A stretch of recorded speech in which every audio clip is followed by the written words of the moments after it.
Bad North is a minimalistic real-time strategy game mixed with roguelite elements. Developed by Plausible Concept and published by Raw Fury. You take control of Viking commanders and must travel from island to island, fighting off invaders in order to reach safety. Throughout each island, you earn money, items, and additional commanders.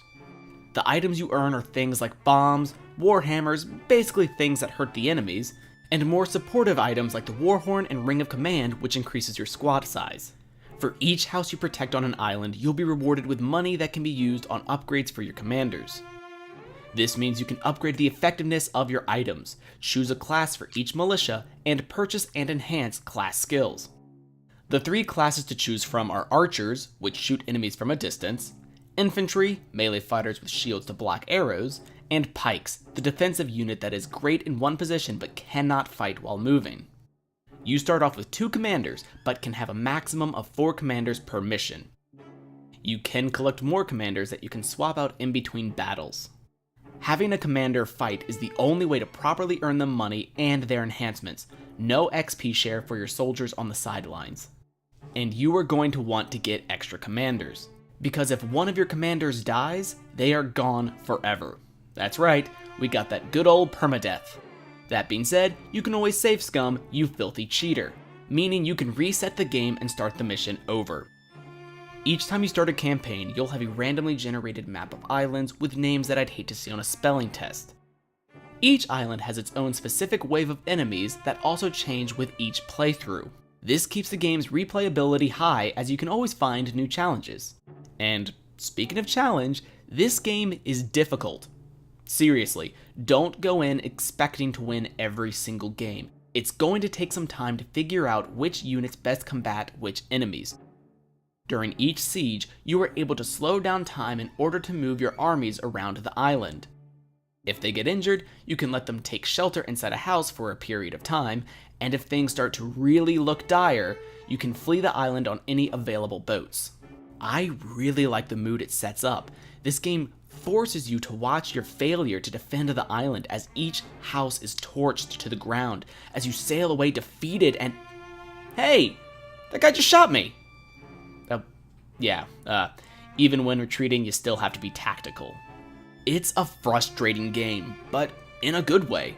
Each time you'll get a little better, a little farther, and sometimes you'll die on the final mission and you'll have to retry it with your B team, but don't have a chance because the enemy gets all of their people back, and when you lose, the game mocks you by saying you finished 100% of the game! But if this all seems too easy for you, you can always target additional out-of-the-way islands to earn more coins at the risk of losing commanders. And if that's still too easy for you, you can knock the difficulty into hard mode for an even more exciting / hair-pulling time. Really quickly, I should mention that this game features touch controls as well.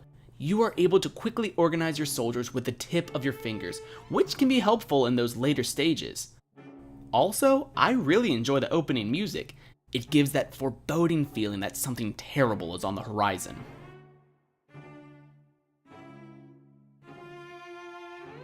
Now for some bugs, glitches, and other technical issues. I should make it clear that I was playing Bad North on launch, so it's possible a patch went out sometime after this review. Now first, the loading times when starting up are a bit long. Not horrific, but kind of long. In my playtime, I experienced some occasional but severe frame rate drops. Not often in combat, but it still did occur. I also experienced a couple of crashes and a strange glitch where my character portraits disappeared. There were also some reports of people having game-breaking bugs like having an unkillable enemy, or the game being unable to recognize the fight was over, or having their save file wiped. While I never experienced those bugs, I thought you should know that others claim to have. Overall, I thoroughly enjoyed Bad North. Each playthrough can be an addictive time sink that can clock in somewhere between 2 to 4 hours. And it's one of those games that makes you go, okay, I'll do one more turn, and then before you know it, it's been 10 more turns. I enjoy trying out new strategies in these types of games, but I can't help but wonder if the longevity of this game may be put in jeopardy if you develop a consistently winning strategy too early. What I mean is, If you figure out how to win on your first or second playthrough, will it still be fun on your 5th, 6th, or 50th playthrough? I think it will, and hopefully the ever-changing maps help with that. In the end, I think Bad North is absolutely worth a purchase at full price. Now, go slay some Vikings.